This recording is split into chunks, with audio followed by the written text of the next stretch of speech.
Sealed court records from St. Landry Parish, Louisiana, revealed testimony that was deliberately suppressed for 73 years. 26 women, ranging in age from 14 to 38, described identical underground chambers beneath what appeared to be ordinary plantation storage cellars. Each account mentioned the same architectural details. Brick archways barely 5 feet high, iron rings embedded in limestone walls at precise intervals, and wooden examination tables with leather restraints worn smooth from decades of use. What makes these testimonies particularly disturbing is not what these women endured, but what they were forced to produce. Medical records discovered in 1934 documented systematic procedures that turned human beings into commodities through methods that violated every principle of decency, yet remained entirely legal under Louisiana law until 1865. The architects of this system left behind detailed ledgers, breeding charts, and correspondence with similar operations across 7 southern states. Before we continue with the story of Belmont Plantation and the carefully calculated horror that unfolded beneath its manicured lawns, consider that what you're about to hear was not the work of a single madman, but a lucrative business model shared among Louisiana's wealthiest families. If you're listening from Louisiana, Mississippi, or anywhere in the Deep South, leave a comment telling us your state or city. Your perspective on this dark chapter of American history matters. And please subscribe to Liturgy of Fear, because stories like this need to be remembered, not buried. The systematic nature of what happened at Belmont forces us to confront an uncomfortable truth about antebellum economics, one that goes beyond the already horrific realities of slavery into territory that most historians prefer to discuss only in clinical terms. St. Landry Parish in 1837 represented the apex of Louisiana's cotton economy. The region's alluvial soil produced yields that made plantation owners among the wealthiest men in North America. Belmont Plantation, established in 1791 by the Devereux family, sprawled across 4,000 acres along Bayou Teche. The main house, a stunning example of Creole architecture with wide galleries and Doric columns, proclaimed the family's status to anyone traveling the River Road. By the late 1830s, Belmont was owned by Augustin Devereux III, a 47-year-old widower whose business acumen was respected throughout the parish.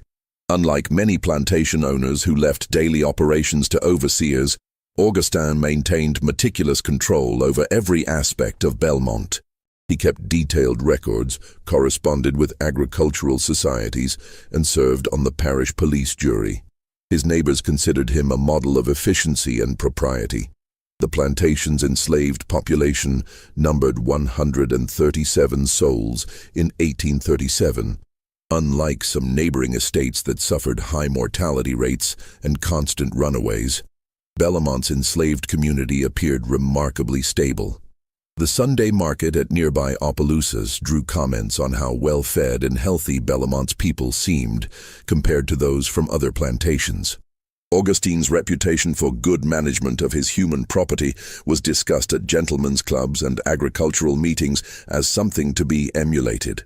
What made this reputation particularly significant was Belmont's unusual profitability.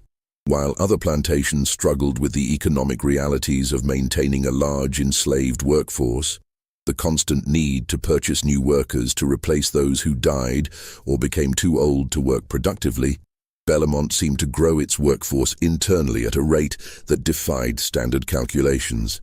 Between 1825 and 1845, the plantation's enslaved population nearly doubled without significant purchases at auction. The plantation's physical layout reflected traditional Louisiana architecture.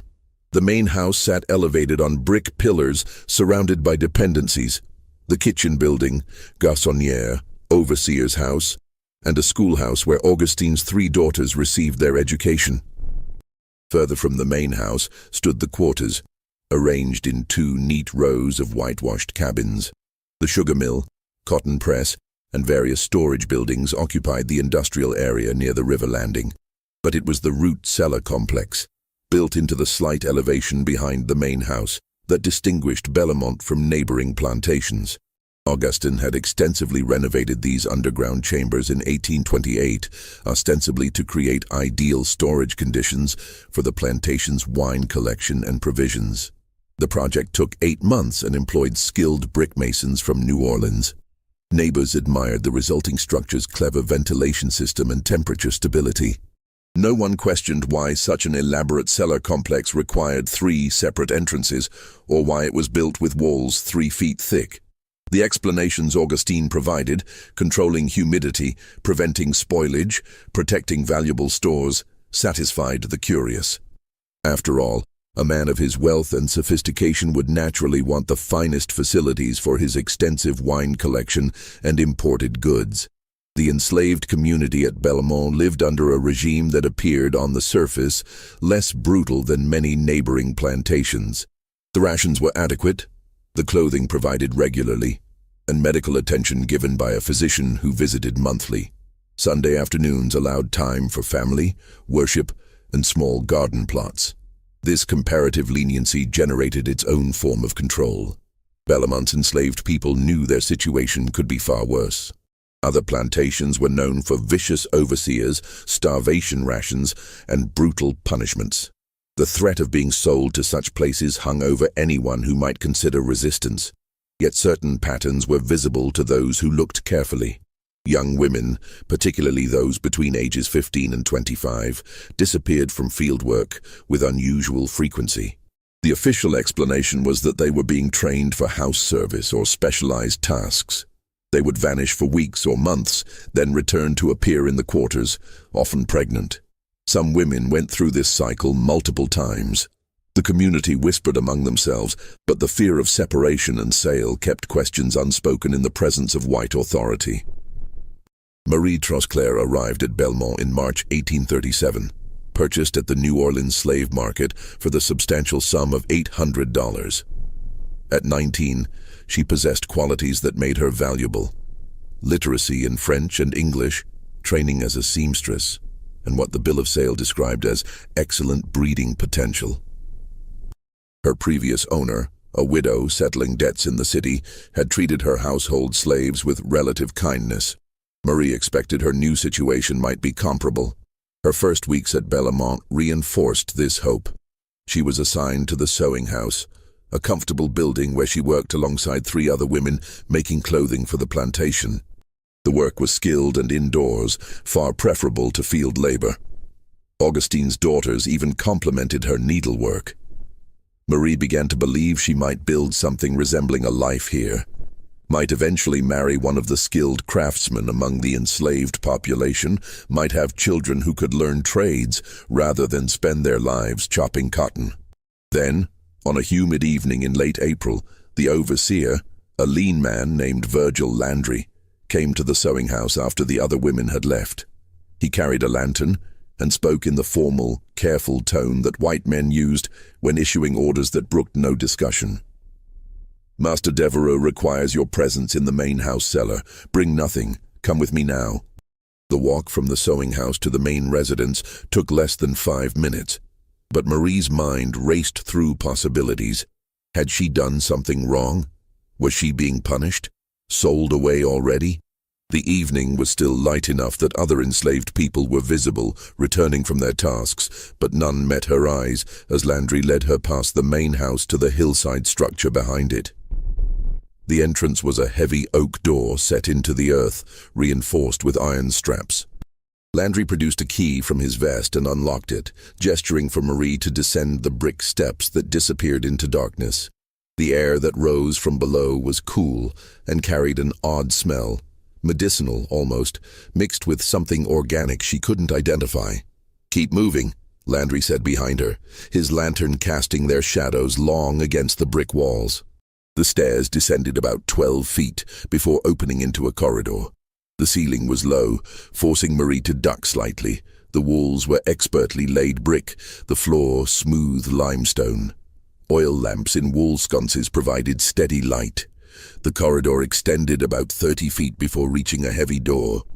Through that door lay a chamber that defied everything Marie understood about plantation architecture. The room was perhaps 20 feet square, with a ceiling reinforced by brick arches. Along one wall stood shelves holding medical instruments, bottles of various liquids, and neatly labeled jars. In the center of the room sat a peculiar piece of furniture, something between an examination table and a restraining device made of polished wood with leather straps at various points. But what drew Marie's attention was the woman already in the room. Hélène, one of the house servants, stood near the wall wearing only a thin shift. She was perhaps 25, her belly swollen with pregnancy in its late stages. Her face was carefully blank, the expression of someone who had learned not to react. Augustin Devereux stood near a small desk, writing in a leather-bound ledger. He looked up as Marie entered, and his expression was businesslike, almost clinical. "Marie, you come with excellent references regarding your intelligence and health. What you are about to learn is the source of Bellamont's prosperity. You will cooperate fully, or you will be sold to the Sunier plantation in Avoyelles parish, where I understand the mortality rate for field workers is quite remarkable. Do you understand?" Marie nodded, her throat too tight for speech. "Good. Hélène here is about to deliver her 4th child for Bellamont. You will assist Dr. Prudhomme, who will arrive shortly. This will be your introduction to your new primary duty." Over the next several hours, Marie learned the truth about Bellamont's unusual profitability. The plantation was not merely using enslaved women's reproductive capacity naturally, it was systematically managing it with scientific precision. Dr. Prudhomme, a thin man in his 60s with ink-stained fingers, explained the process with the detached tone of a professor discussing agricultural breeding. Young women of good health and physique were selected at around 15 or 16. They were brought to the basement chambers and examined thoroughly. Measurements taken, physical characteristics documented, health assessed. Then they were assigned to one of several enslaved men chosen specifically for desirable traits: height, strength, even temperament or particular skills. The pairings were documented in extensive charts that tracked lineage across multiple generations. The women lived in a separate section of the quarters, receiving superior rations heavy in protein and milk. Their pregnancies were monitored carefully, with Dr. Prudhomme visiting weekly. They gave birth in the basement chambers under conditions far more sanitary than typical plantation births. The resulting children were meticulously documented. Every physical characteristic, every sign of health or weakness recorded. The boys would be raised to become skilled laborers or breeders themselves. The girls would enter the program at 15. Within a single generation, Augustine had created a population of enslaved people, custom designed for specific purposes: field workers with exceptional endurance, house servants with particular physical appearances, craftsmen with inherited aptitudes. But the true genius of the system, Augustine explained to Marie that night with evident pride, was in the economics. A healthy female in the program could produce 8 to 10 children during her prime years. At market prices of $600 to $1,000 per child by age 10, each woman represented a return of $5,000 to $8,000. Subtract costs of upkeep and medical care, and the profit margin exceeded that of cotton by a significant factor. "Cotton wears out the soil," Augustine said, sipping brandy as Dr. Prudhomme cleaned his instruments. "But this is renewable wealth, self-generating capital. Several plantations in the parish have adopted similar systems after seeing my results. We are, in essence, creating an entirely new economic model." Marie's role, she learned, would be multifaceted. Her literacy made her valuable for maintaining the breeding records. Her needlework skills would be employed, creating the special garments used during pregnancies. And given her own health and characteristics, she would herself enter the program within the month. The selection of her pairing was described to her with the same careful consideration one might use discussing the mating of prize horses. After reviewing his charts and consulting his records, Augustine decided she would be paired with a blacksmith named Cyrus, a man of 32 who had already sired 7 healthy children through the program. The combination of Marie's intelligence and Cyrus's physical strength might, Augustine theorized, produce children of exceptional value. That night, returning to her cabin in the quarters, Marie understood she had entered a nightmare with no escape. She could refuse, but refusal meant sail to a plantation where life expectancy for field workers rarely exceeded 7 years. She could run, but Louisiana law was merciless toward runaways, and the penalties extended to anyone who might have helped her. She could resist, but resistance would simply mean she would be restrained during the procedures Augustine had planned. The other women in the program had already learned these calculations. Over the following weeks, Marie met them, 17 women of various ages, all sharing the particular look of those who had learned to separate themselves psychologically from what was happening to their bodies. They spoke in quiet voices about strategies for survival, how to maintain dignity when dignity was being systematically stripped away, how to love children who would never fully belong to you, how to endure the monthly examinations and the forced pairings and the constant documentation of your body's functions. The oldest woman in the program, a 38-year-old named Claudette, had been part of the system since its inception in 1828. She had given birth to 9 children, only 3 of whom remained at Belmont. The others had been sold at around age 10 when their value peaked. Claudette spoke of them with a carefully controlled grief that never quite showed on her face. "You learn to love them in the moment," she told Marie during one of their supervised work sessions in the basement sewing room, a chamber adjacent to the medical area where the women created clothing for themselves and their children.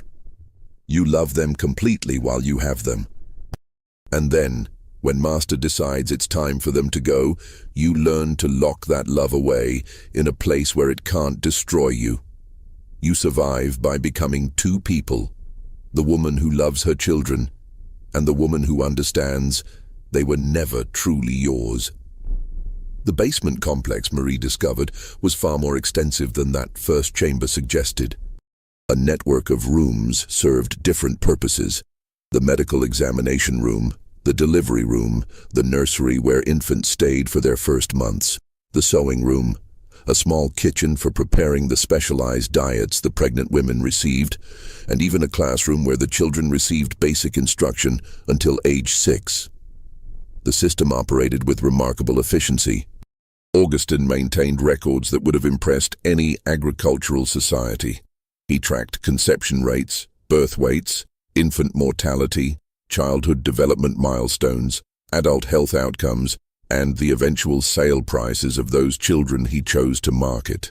He corresponded with other plantation owners experimenting with similar programs, sharing data and discussing methods for improving outcomes. His filing cabinets contained drawings that showed optimal positioning during conception, schedules for maximum fertility, dietary regimens for pregnant women, and treatment protocols for various complications. He had essentially created an industrial process for human reproduction, removing every element of chance or individual choice. Marie's first pairing occurred 3 weeks after her arrival. She was brought to a small chamber she hadn't seen before, perhaps 10 feet square, furnished only with a bed and a small table holding a lamp. Cyrus was already there, looking as uncomfortable as she felt. They were left alone with instructions that were both explicit and humiliating. Afterward, lying in the darkness, Cyrus spoke for the first time. His voice was deep and carried an accent from the Georgia coast, where he'd been born. "This ain't who I am," he said quietly. "What we just done, that wasn't me choosing you, and it wasn't you choosing me. We both just trying to survive. You understand that?" Marie nodded in the darkness, grateful for the acknowledgement of their shared helplessness. "I got 7 children I helped make this way," Cyrus continued. "I don't know where 5 of them are now. One's here working in the fields, old enough now that Master considers him productive. One's just a baby, lives in the nursery downstairs. The others, sold off when Master needed cash or made trades with other plantations." He paused, and Marie heard the careful control in his voice. "I tell myself I'm keeping them alive by cooperating. If I refuse, Master just picks another man, and I get sold or worse. If I fight, it changes nothing except maybe I end up dead. So I do what I'm told, and I try to remember that the children exist, even if I can't be their father in any real way. This conversation, whispered in the darkness of that terrible room, was the first of many. The enslaved people caught in Augustine's system developed their own community, their own ways of maintaining humanity in the face of systematic dehumanization. They learned each other's stories, remembered the children who were sold away, marked birthdays and small celebrations when they could. But they also learned to navigate the constant surveillance and documentation. Augustine's system required their cooperation, and he had perfected a combination of incentives and threats that made resistance nearly impossible. Women in the program received better food, lighter work, and the promise that their children would be trained for skilled positions rather than field labor. The men selected as breeders received similar considerations, better quarters, additional rations, and the implicit threat that refusal would mean not just their own suffering, but the selection of other men for the role. The medical aspects of the program were overseen by Dr. Prudhomme, with a thoroughness that might have been admirable in another context.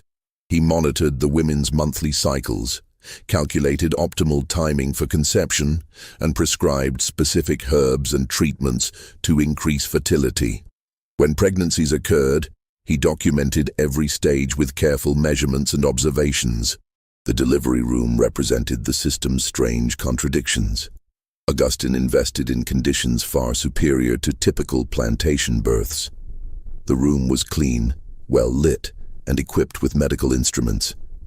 Dr. Prudhomme attended every delivery personally, applying techniques he'd learned from European medical journals. He used chloroform for particularly difficult births, employed antiseptic methods that significantly reduced infection rates, and provided post-delivery care that actually prioritized the mother's survival. This wasn't mercy, it was economics. A dead mother represented a significant loss of capital, and maternal mortality reduced the efficiency of the entire system. Augustine's records showed that Bellemont's maternal mortality rate was actually lower than the parish average, a statistic he noted with evident pride in his correspondence with other plantation owners. Marie's first pregnancy, confirmed by Dr. Prudhomme in July 1837, brought her into the full reality of the system. She was moved to the basement complex, given a private room roughly 8 feet square with a narrow bed, a small table, and a chamber pot. She shared a common area with the other pregnant women, a space with several chairs, a table, and shelves holding books that Augustine provided. The women were encouraged to read, to maintain their health, to avoid stress that might complicate their pregnancies. The routine was carefully structured. Mornings began with breakfast, brought down by one of the house servants. Food far superior to standard slave rations, heavy in eggs, milk, and meat. After eating, the women would work on sewing projects, creating clothing for themselves and the children. Dr. Prudhomme visited every Thursday, conducting examinations that were thorough and humiliating. Each woman's progress was documented in the ledgers. Weight gain, measurements, fetal position, any concerns or complications. Afternoons allowed for supervised walks in a small courtyard behind the main house, an area screened from view by carefully placed hedges. The women would walk in circles, their swelling bellies marking their purpose, their faces carefully composed to show no emotion. Evening brought more handwork, light reading if they chose, and eventually sleep in their tiny rooms. The isolation was deliberate. Augustine didn't want the women forming bonds that might lead to coordinated resistance. Conversations were monitored by the house servants who brought their meals and supplies. Any discussion that seemed to trend toward planning or resistance was quickly reported and resulted in immediate consequences: reduced rations, confinement to their rooms, or threats of sale after delivery. Yet the women still found ways to communicate. Through glances and quiet words during their supervised walks, through notes hidden in sewing projects, through whispered conversations during the chaos of deliveries when supervision was less stringent. They shared strategies for maintaining sanity, meditation techniques, memories to retreat into, ways of mentally separating themselves from what was happening to their bodies. Claudette, the veteran of the system, became something of a mentor to Marie and the other younger women. She taught them how to respond to Dr. Prudhomme's examinations, cooperative but emotionally absent, giving him no satisfaction beyond the clinical data he sought. She explained how to navigate Augustin's periodic visits. He would come down to inspect the women monthly, checking on his investments with the same careful attention he gave his cotton crops. Never meet his eyes, Claudette advised. Look past him, through him. He wants you to acknowledge his power, his control. Don't give him that. You keep your mind somewhere else, somewhere he can't touch. You think about the person you were before this, or the person you might be after. You stay alive inside your head, even when he owns everything else. Marie gave birth to a daughter in April 1838. The labor lasted 19 hours and was attended by Dr. Prudhomme, 2 midwives from the quarters, and Augustin himself, who observed while making notes in his ever-present ledger. The baby was healthy, 7 pounds, 6 ounces by the doctor's careful measurement. She had Marie's facial features and what appeared to be Cyrus's robust constitution.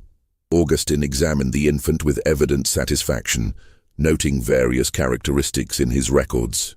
Strong bone structure, he commented, good lung capacity based on the strength of her cry, likely to develop into a valuable house servant or breeder herself in 12 to 15 years. I'll call her Désirée. She's exactly what I hoped this pairing would produce. Marie held her daughter for perhaps an hour before the infant was taken to the nursery. She would be allowed to nurse the baby on a strict schedule every 4 hours, monitored by one of the midwives, but otherwise, the child would be raised communally by enslaved women too old for field work who served as nurses. The separation was immediate and absolute. Augustin had learned from earlier experiments that allowing mothers to bond too closely with their children led to resistance and emotional instability that reduced future fertility. Marie returned to the pairing rotation 3 months after delivery. Augustin's records indicated that nursing women were less likely to conceive, so she was paired with Cyrus again for monthly sessions timed to her cycle. The clinical precision of the entire process, the scheduled encounters, the monitored nursing, the documented recovery, turned human reproduction into something more akin to industrial manufacturing. By 1840, Bellemont's basement complex housed 23 women in various stages of pregnancy or recovery. The system had expanded to include a crude filing system tracking lineage across 3 generations. Augustin could identify which pairings produced children with desired characteristics and adjust his breeding protocols accordingly. He'd discovered, for instance, that children born from pairings between lighter-skinned enslaved people commanded premium prices in the New Orleans market, where they were often purchased for house service in elite establishments. This led to another layer of dehumanization. Augustin began documenting skin tone with the same precision he applied to physical measurements. He created a scale of gradations and began deliberately pairing people to produce children of specific complexions. The correspondence in his files included letters to plantation owners offering to trade enslaved men of particular characteristics, discussing human genetics with the same casual attention others might give to discussing cotton seeds or cattle breeding. The system's existence wasn't entirely secret. Some neighbors knew or suspected what was happening beneath Bellemont's manicured grounds, but within the moral framework of antebellum Louisiana, Augustin's activities, while extreme, weren't particularly shocking. He was simply taking to its logical conclusion the premise that enslaved people were property to be managed for maximum return. Several other plantation owners visited Belmont to study his methods, and at least 3 adopted similar systems on their own estates. The enslaved community at Belmont knew, of course. The women in the program lived separately, disappeared into the basement complex for months at a time, and emerged with infants who were taken from them. The rest of the enslaved population whispered about it in the quarters at night, but the fear of being sold to worse conditions kept any thought of organized resistance suppressed.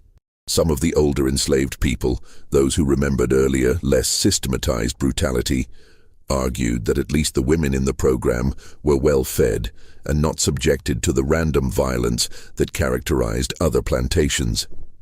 This rationalization, that systematic exploitation was preferable to chaotic cruelty, became its own form of control. Augustine deliberately created conditions that made the enslaved community complicit in their own oppression. By treating those in the breeding program marginally better than field workers, he ensured that selection for the program was viewed by some as preferable to the alternatives. By keeping the women isolated from each other and from the broader community, he prevented the formation of resistance networks. Marie's second pregnancy occurred in late 1840. This time, Augustine tried a different pairing, choosing a man named Thomas, who had demonstrated exceptional mathematical ability. The calculation was explicit.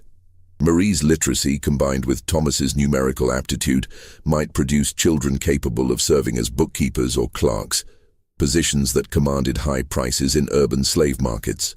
The pregnancy proceeded normally until the 7th month, when Marie developed complications that Dr. Prudhomme diagnosed as eclampsia. Her survival was uncertain for several weeks, kept alive through methods that were advanced for the era: careful management of her diet, enforced rest, and close monitoring. The baby, a boy, was delivered premature at 8 months and survived only 3 days.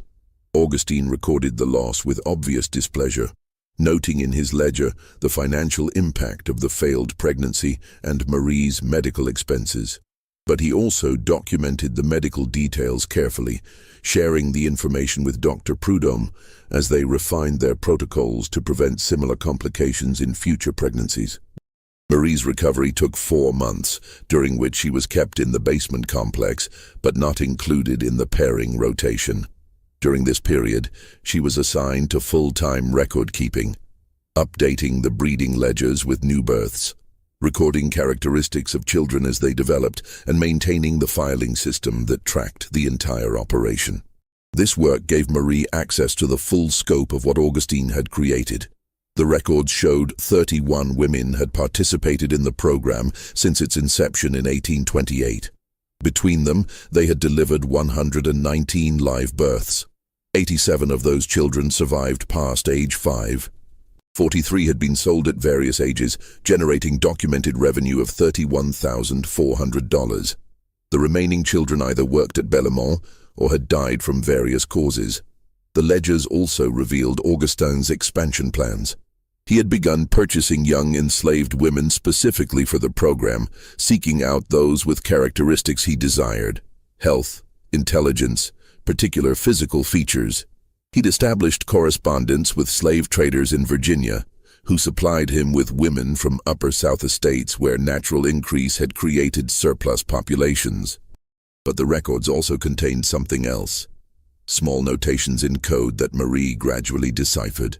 Augustine was documenting not just births and characteristics, but also patterns of resistance, which women attempted to induce miscarriages, which became uncooperative after multiple pregnancies, which showed signs of what he termed emotional instability. These women were marked for sale, typically to plantation owners Augustine knew worked their field laborers to death within a few years. This was perhaps the most chilling aspect of the system: the thoroughness with which Augustine had thought through every element of human response and developed countermeasures. He had anticipated resistance and built in mechanisms to eliminate it. He had considered the psychological toll of the program and created structures to manage it. He had turned the production of human beings into a science, documented and refined through years of experimentation. In 1842, Bellemont's system faced its first serious challenge. An enslaved woman named Julienne, pregnant with her 3rd child through the program, managed to smuggle a letter to a Catholic priest during a rare visit he made to the plantation to conduct baptisms. The letter, written in clumsy French, described the basement complex and begged for intervention. The priest, Father Antoine Mercier, was horrified by what he read, but he also understood the realities of Louisiana law and social structure. What Augustine was doing, while morally reprehensible, violated no statutes. Enslaved people had no legal right to control their own reproduction. The Catholic Church officially opposed the separation of enslaved families, but that position carried no legal weight in civil matters. Father Mercier did the only thing he could. He confronted Augustin directly, visiting Bellemont to express his concerns. The conversation, as Augustin recorded it in his diary, was revealing. The priest argued from moral and theological grounds that the breeding program violated human dignity and the sanctity of family. Augustin countered with economic and legal arguments, pointing out that slavery itself was based on the premise that enslaved people were property and that managing the reproduction of one's property was an owner's prerogative. The discussion ended with a compromise that changed nothing fundamental about the system. Augustin agreed that children born in the breeding program would not be sold before age 12, allowing for longer periods of contact with their mothers. He also agreed to permit Father Mercier to visit the plantation quarterly to provide religious instruction and conduct baptisms. In exchange, the priest agreed to take no further action to expose or interfere with the program. This accommodation satisfied Father Mercier's conscience while allowing Augustin to continue his operations with minimal modification. The age change actually worked in Augustin's favor. Waiting until age 12 to sell children meant they could be trained in specific skills that increased their value. A 12-year-old who could read, write, and perform arithmetic commanded significantly more at auction than an untrained 10-year-old. Marie witnessed this negotiation from her position maintaining the records. She saw how systems of power protected themselves, how even those who claimed moral objections ultimately accommodated themselves to atrocity when confrontation became too costly. Father Mercier's quarterly visits brought some comfort to the women in the program. A sympathetic ear, the rituals of faith, a connection to something beyond the basement complex. But his presence also legitimized the system, giving it a veneer of religious sanction that made resistance seem even more hopeless. By 1845, Marie had given birth to 3 more children, all by different pairings selected by Augustin. She had learned to exist in a state of emotional suspension, performing her duties, maintaining the records, while mentally separating herself from the reality those records documented. She knew the names and characteristics of every child born in the program, tracked their development and eventual fates, and maintained the filing system that made the entire operation possible. The children she had born, Désiré, now 7, Jean-Baptiste, 5, and the twins Céline and Claire, 3, were raised in the nursery complex. Marie saw them during Father Mercier's visits and occasionally during supervised time in the courtyard. They called her Marie rather than Mother, as instructed. They had been taught from infancy that they belonged to Master Devereux, that their purpose was to serve profitably, that attachment to any particular adult was discouraged. Désirée, showing signs of her mother's intelligence and her father's physical strength, was already being trained for house service. Augustin planned to place her in his daughter's service within a few years, teaching her the skills that would make her valuable as a lady's maid when his daughters eventually married. The girl's future, serving other white families, possibly bearing children through similar programs if her future owners chose, was already mapped out in Augustin's long-term planning documents. The twins showed different aptitudes. Céline was developing musical talent, picking out tunes on the piano when the children were brought to the main house for display to visitors. Augustin was already calculating the premium he could charge for a musically trained enslaved child. Claire showed less obvious talents, but possessed the lighter complexion and refined features that commanded high prices in urban markets. Jean-Baptiste, in contrast, was developing into exactly what Augustin had hoped from Marie's pairing with Thomas. The boy showed remarkable facility with numbers, able to perform calculations in his head that impressed even Dr. Prudhomme. Augustin planned to train him as a clerk, possibly hiring him out to other plantation owners or businesses in Opelousas, generating steady rental income while retaining ownership. Watching her children develop into commodities whose value could be calculated and optimized was perhaps the cruelest aspect of Marie's situation. She could see their personalities emerging, their individual quirks and talents, but she also saw how those characteristics were immediately assessed for their market potential. Every trait was documented, analyzed, and incorporated into Augustine's breeding calculations for future generations. The system's expansion continued through the 1840s.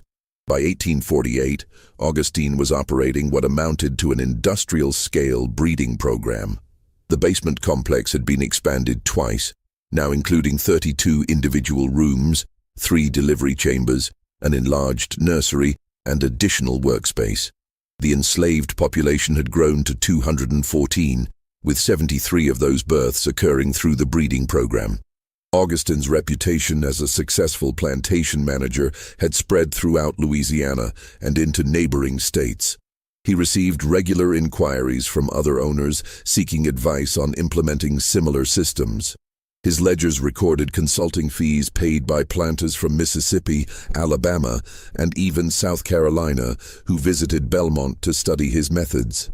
These visitors would tour the facilities, the immaculate records, the well-organized nursery, the healthy appearance of the women in the program, and express admiration for the system's efficiency. The moral dimensions of what they were witnessing seemed not to occur to them, or if they did, were dismissed as sentimentality inappropriate to business considerations. One visitor, a planter from Natchez named Horace Sterling, recorded his impressions in a letter that later surfaced in historical archives. Mr. Devereux has perfected what others have attempted in crude fashion. By applying principles of animal husbandry to the management of colored populations, he has created a self-sustaining labor force that requires minimal external purchase. The attention to detail is remarkable. Every aspect from nutrition to medical care is optimized for reproductive efficiency. The initial capital investment is substantial, but the returns over 20 years far exceed traditional cotton cultivation. I have determined to implement a similar program at Morningside. This letter, and others like it, documented how Augustine's model spread across the Deep South in the 1840s and early 1850s. Conservative estimates suggest that at least 15 plantations in Louisiana alone adopted systematic breeding programs based on Belmont's example. The practice likely occurred on many more estates, but without Augustine's obsessive documentation. The human cost of this expansion was documented only in the scattered records that survived. Women trapped in these programs across multiple plantations, their lives reduced to reproductive capacity.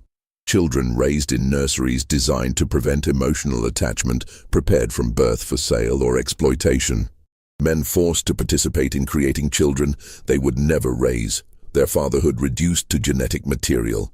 Families destroyed before they could even form. Marie, now 30 years old in 1848, had been part of the system for 11 years. She had given birth to 7 children, 4 of whom survived past infancy. Desiree, now 10, had been assigned to serve Augustine's eldest daughter, learning the skills that might make her valuable when that daughter eventually married and established her own household. The other surviving children were being trained for various specialized roles that would maximize their value. But Marie had also used her position maintaining the records to document everything. Over the years, she had kept a separate accounting, not just the clinical details Augustine required, but names, stories, connections. She knew which children belonged to which mothers, tracked the women who had passed through the system, recorded the sales and separations that Augustine documented so casually in his ledgers. She had no plan for what to do with this information.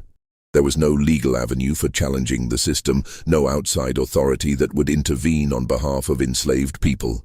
But some instinct for justice, some need to ensure that what was happening would be remembered, drove her to maintain this parallel record in cramped handwriting on scraps of paper she hid beneath the floorboards of her small room. In 1850, everything changed, though not in the way Marie might have hoped. Augustin, now 60 years old, suffered a stroke that left him partially paralyzed and unable to continue his direct management of the plantation. His eldest daughter, Marguerite, had married a New Orleans merchant named Philippe Soileau, and the couple moved to Belmont to assume control of the estate. Philippe was 28, ambitious, and eager to prove himself capable of managing the substantial property he'd acquired through marriage. Unlike Augustin, who had developed his system over decades of careful experimentation, Philippe viewed the breeding program primarily as a source of liquid capital. He immediately began selling children at younger ages, 8, 9, 10 years old, to generate cash for expanding Belmont's cotton operations. This acceleration of the system's cruelty sparked the resistance that had been suppressed for so long. The women in the program, who had endured years of systematic exploitation, found the removal of even the minimal protections Augustine had maintained: children not sold before 12, reasonable spacing between pregnancies, adequate medical care, to be the breaking point. Claudette, now 51 and considered too old for the breeding program, but retained for her sewing skills, became the nucleus of resistance. She had survived the system's entire existence, had borne 11 children over 23 years, had watched 9 of them sold away. Philippe's decision to sell her remaining 2 children, boys of 11 and 9 who still lived at Belmont, triggered something in her that 23 years of carefully controlled survival had suppressed. Over several months in late 1850, Claudette began building a network among the women in the program and the broader enslaved community. The communication was careful, coded in the language of sewing instructions and Bible verses that Father Mercier had taught them. The plan that emerged was not escape. That was impossible for women with children, with pregnancies, with tracking systems that would lead to their recapture within days. Instead, they planned documentation and exposure. Marie's hidden records became central to this plan. Between them, Marie and Claudette began creating a comprehensive account of the breeding program. Names, dates, children born, children sold, the medical procedures, the pairings, everything. They wrote in careful French on paper stolen from the record-keeping supplies, hiding the documents in the one place Philippe and his overseer never thoroughly searched, inside the mattress ticking of the delivery room beds. The plan was to somehow get these documents to Father Mercier or to another sympathetic outsider who might use them to expose the system. It was a desperate hope, based on the slim chance that public exposure might shame Philippe into ending the program, or at least moderating its worst aspects. But before they could execute this plan, they were betrayed. One of the house servants, a young woman named Nicolette, who had been promised freedom from the breeding program if she reported resistance, revealed the plot to Philippe. The retribution was swift and brutal. Philippe gathered the entire enslaved population in the yard before the main house on a cold morning in January 1851. Claudette was brought out in chains, her face bruised from the beating she'd received. Marie was forced to stand beside her, also chained. Philippe's speech was brief and calculated. He held up the hidden documents, describing them as evidence of a conspiracy to steal plantation records and forge papers for escape. The actual content of the documents, the detailed accounting of the breeding program, he didn't mention. That truth couldn't be acknowledged publicly, even as he punished those who had documented it. Claudette was sold the next day to a cotton factor Philippe knew in Avoyelles parish, a man whose plantation was notorious for working field laborers to death within 3 to 4 years. Claudette's 2 remaining children were sold separately to different buyers, ensuring she would never know what became of them. Marie, because her literacy made her valuable for maintaining records, was not sold, but was removed from record-keeping duties and placed into the pairing rotation full-time. The other women suspected of involvement in the documentation effort were subjected to various punishments: separation from their children, assignment to field work despite pregnancies, reduction of rations, and implied threats of sale to worse situations. The message was clear. Resistance would be met with consequences that extended beyond the individual to their children and anyone they cared about. Philippe also made changes to the physical system. The basement complex was reorganized to increase surveillance. A house servant was assigned to live in the complex full-time, monitoring the women's activities and conversations. The courtyard walks were eliminated. Books were removed from the common area.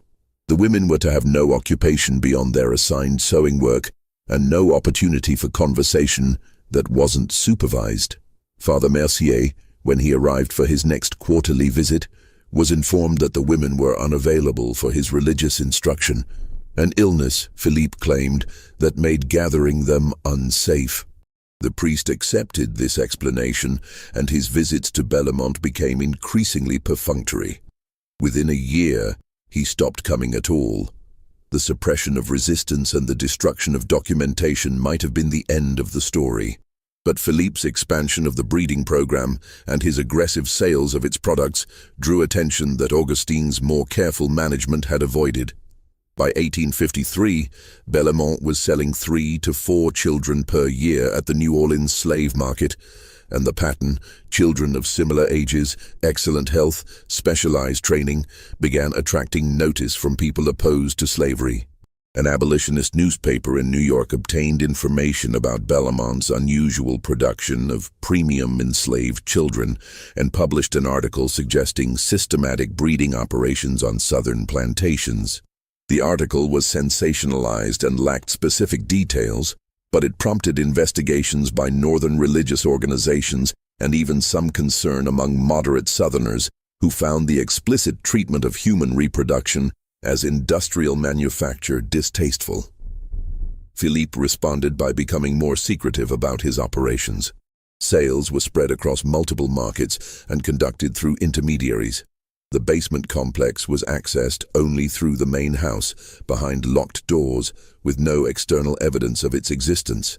Visitors to Bellemont were shown the cotton operations, the impressive main house, the well-maintained quarters, but never the underground chambers where the breeding program continued. By 1860, as sectional tensions pushed the nation toward war, Bellemont's breeding program had produced its 3rd generation.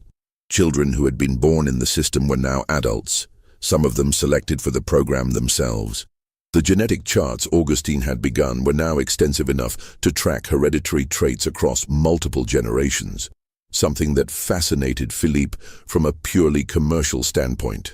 The outbreak of the Civil War in 1861 disrupted but didn't immediately end the system. Louisiana fell under Union control relatively early in the war, with New Orleans occupied in 1862. But St. Landry Parish, in the heart of Louisiana's plantation belt, remained under Confederate authority until late in the war. During these years, Philippe struggled to maintain the program as the plantation's economy collapsed. Cotton couldn't be sold, and the cash flow that had funded the breeding operations costs dried up. By 1863, the women in the program were receiving rations no better than field workers. Medical care became sporadic. Dr. Prudhomme, elderly and in poor health, died in 1863 and was not replaced. Marie survived the war years through a combination of luck and her continued usefulness, maintaining what remained of the plantation's records. She was now 43, past the age for the breeding program, but valuable for her literacy and organizational skills. As Bellemont's systems fell apart, she became responsible for documenting the plantation's collapse, tracking which enslaved people had fled to Union lines, which remained, what resources still existed. The end came in April 1865. Union troops occupied St. Landry Parish, and federal officials arrived at plantations to announce emancipation and begin registration of formerly enslaved people. Marie was among those who gave testimony to the Freedmen's Bureau agents about conditions at Bellemont. But her testimony, and that of the other women from the breeding program, was not recorded in detail. The Freedmen's Bureau agents, overwhelmed with the task of managing newly freed populations across the entire South, treated plantation breeding programs as just another aspect of slavery's general brutality. They documented that children had been sold, that families had been separated, that women had been forced to bear children, but they didn't capture the systematic, multi-generational, scientifically managed nature of what had occurred at Bellemont. The breeding program's documentary evidence, Augustine's careful records, Philippe's ledgers, Marie's hidden accounts, were largely destroyed. Philippe, before fleeing to New Orleans as Union troops approached, burned most of the basement complex's records. Some documents survived, scattered among various archives, but the full scope of what had occurred would not be pieced together for decades. Marie spent the remaining years of her life in Opelousas, working as a seamstress and attempting to locate the children who had been sold away from Belmont. She found 3 of her 7 children: Désiré, now living in New Orleans and working as a domestic servant; Jean-Baptiste, who had been sold to a plantation in Mississippi and made his way back to Louisiana after the war; and one of the twins, Claire, who had been sold to a New Orleans household and gained some education. The other 4 children, including one twin, Céline, she never located. They existed in Augustin's carefully documented records, their births and characteristics noted, their sale prices recorded. But their ultimate fates disappeared into the chaos of war and emancipation. Marie searched for them until her death in 1879, placing advertisements in newspapers, writing to Freedmen's Bureau offices across the South, following every lead that might reunite her with the children whose births she had been forced to produce. The other women from Belmont's breeding program scattered across Louisiana and beyond after emancipation. Some, like Marie, stayed in the area, attempting to rebuild lives and locate lost children. Others fled, wanting nothing that might remind them of the years spent in the basement complex. The community they had formed, the whispered conversations, the shared strategies for survival, the mutual recognition of their particular form of suffering, dissolved as they pursued individual paths toward freedom. In 1893, the St. Landry Parish Courthouse was preparing to demolish an old records building when a clerk discovered a water-damaged trunk containing documents from various plantations. Among them were fragments of Augustin Devereux's breeding records, perhaps 20 pages that had somehow escaped Philippe's destruction. The clerk, a young man named Etienne Guidry, who had been born enslaved himself, recognized what he was reading and brought the documents to the attention of black community leaders in Opelousas. These leaders faced a difficult decision. Publishing the records would document a particularly horrifying aspect of slavery's systematic dehumanization, but it would also expose the intimate details of violations experienced by women who were still living, some of whom had tried to build new lives without the shadow of their enslavement defining them. The decision was made to seal the documents in the courthouse vault, with instructions that they not be opened without permission from the victims or their direct descendants. Additional testimony emerged in 1897, when a visiting historian from Boston interviewed elderly, formerly enslaved people in St. Landry Parish for a project documenting slavery's legacies. 3 women who had been part of Belmont's breeding program gave recorded testimony, the first time their experiences were captured in their own words rather than through the clinical documentation of their enslavers. These testimonies, preserved in the archives of the Boston Historical Society, describe the breeding program's operation in painful detail. They speak of the medical examinations, the forced pairings, the systematic separation from children, and the psychological strategies the women developed to survive. They also describe the aftermath, the decades spent searching for lost children, the difficulty of forming romantic relationships after years of systematized sexual exploitation, the nightmares and flashbacks that pursued them long after emancipation. One woman, Hélène Marchand, formerly enslaved at Belmont, now 72, told the historian, "People think freedom means you leave the past behind. But how do you leave behind children you bore? How do you forget years spent in rooms underground, your body used like a machine? I am free now, yes. I own my labor, choose my life, walk where I please. But some part of me is still in that basement, still waiting for the next examination, still counting days between forced meetings with men I didn't choose. Freedom is supposed to heal everything, but there are wounds that stay open forever." The breeding program at Belmont was not unique. Historical research has identified at least 33 plantations across Louisiana, Mississippi, Alabama, and South Carolina, where similar systematic breeding operations occurred between 1820 and 1865. Augustin Devereux's innovation was not the concept, but the thoroughness of documentation and the pseudo-scientific approach he applied to what was already common practice. The economic incentive was straightforward. In the decades leading up to the Civil War, the value of enslaved people increased dramatically as the legal international slave trade ended. Natural increase became the primary source of new enslaved workers. Plantation owners who could efficiently produce healthy enslaved children for their own use or for sale possessed a significant economic advantage. But the human cost of this efficiency is incalculable. Thousands of women forced to bear children under systematic supervision. Tens of thousands of children raised from birth to understand themselves as commodities. Families prevented from forming or torn apart according to breeding charts and economic calculations. The psychological trauma extended across generations.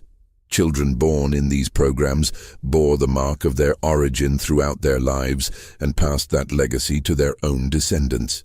The full scope of what occurred in places like Belmont's basement complex was deliberately obscured. The court records from St. Landry Parish contain only fragmentary references to the breeding program, and most of those focus on property disputes rather than the experiences of those enslaved. The destruction of documentation by former slaveholders after the war eliminated much of the direct evidence. Historians have had to piece together the story from scattered sources. Fragments of plantation records, Freedmen's Bureau testimonies, oral histories collected decades after emancipation, court cases involving property claims, and the few detailed accounts like those from Belmont. This systematic obscuring of evidence wasn't accidental. The people who operated breeding programs understood at some level that what they were doing would be condemned by history. Their destruction of records and suppression of testimony was an attempt to prevent future judgment. But enough evidence survived to document the reality that thousands of enslaved women experienced. The reduction of human reproduction to industrial process, managed with ledgers and charts and medical protocols that stripped away every element of choice, dignity, and human connection. Marie's hidden records, discovered during the courthouse demolition, provide one of the most detailed accountings of a breeding program's operations. Her careful documentation of names, births, characteristics, and sales created a record that resisted the erasure her enslavers attempted.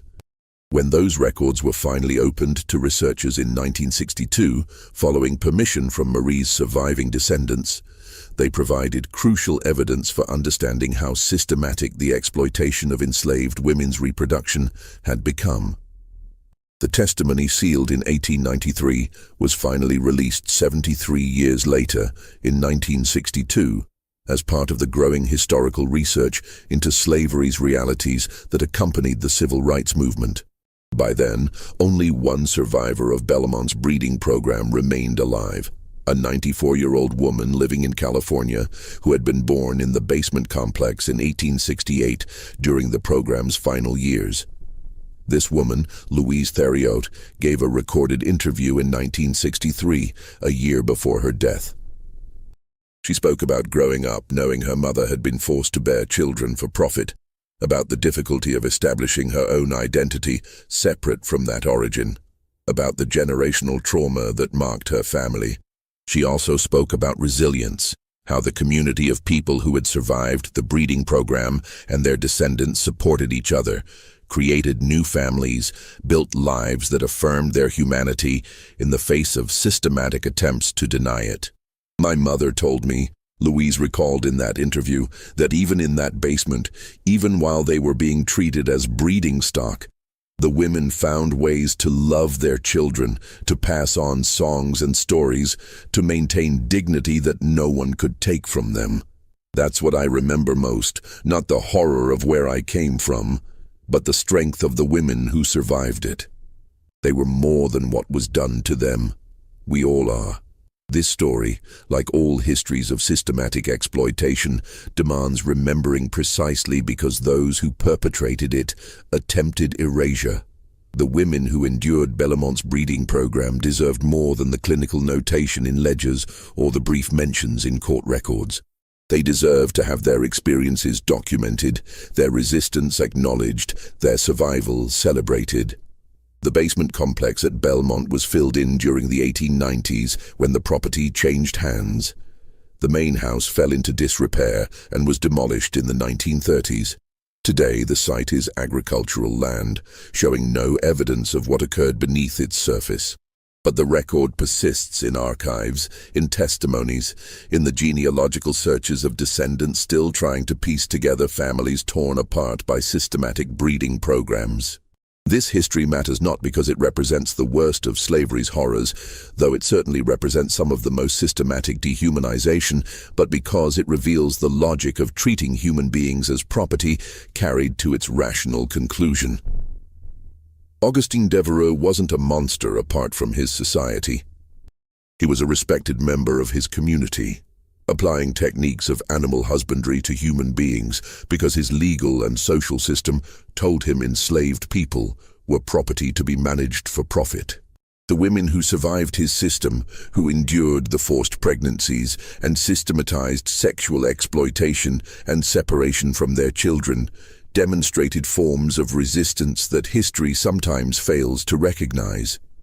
They survived. They maintained their humanity in the face of systematic attempts to reduce them to reproductive machinery. They found ways to love their children even when those children would be sold away.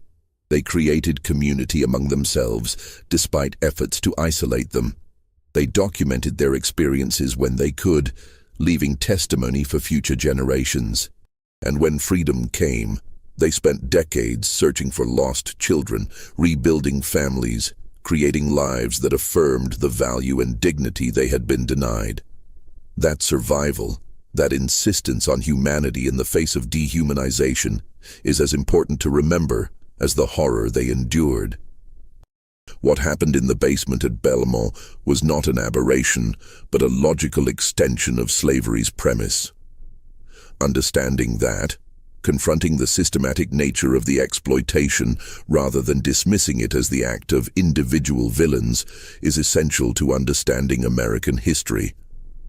The legacy of these breeding programs extended far beyond the individuals who directly experienced them, shaping family structures, community bonds, and generational trauma across the descendants of those who survived. The sealed testimony from St. Landry Parish, the fragmentary records preserved in various archives, and the oral histories collected over decades provide evidence of what occurred. But behind that evidence are thousands of individual stories. Women forced to bear children they would lose, children raised to understand themselves as commodities, men coerced into creating families they couldn't protect, and communities torn apart by the systematic application of economic logic to human reproduction. These stories deserve remembering not to create despair, but to recognize resilience. The survivors of Belmont's breeding program and similar systems across the South didn't just endure. They resisted in countless small ways, maintained their humanity, created beauty and meaning despite systematic attempts to reduce them to economic units. Their descendants, including those still searching genealogical records, trying to piece together family connections severed by systematic breeding programs, carry forward that insistence on dignity and human value. This is the story that the court records from 1934 began to reveal. Not just what happened in the basement at Belmont, but why it happened, how it was sustained, who resisted, and what legacy it left. The full accounting continues as historians and descendants work to document what systematic breeding programs meant for the individuals and families who experienced them. The voices of those women, preserved in testimony and fragmentary records, speak across the decades with a truth that demands acknowledgement. We were more than what was done to us, and our stories will not be erased. What do you think about this dark chapter of American history? How should we remember the thousands of women who endured systematic breeding programs? Share your thoughts in the comments below. If this story moved you or made you think differently about the realities of American slavery, please like this video and share it with others who need to hear these voices from the past. Subscribe to Liturgy of Fear for more stories that history tried to bury. These voices deserve to be heard, and these stories need to be told. See you in the next video.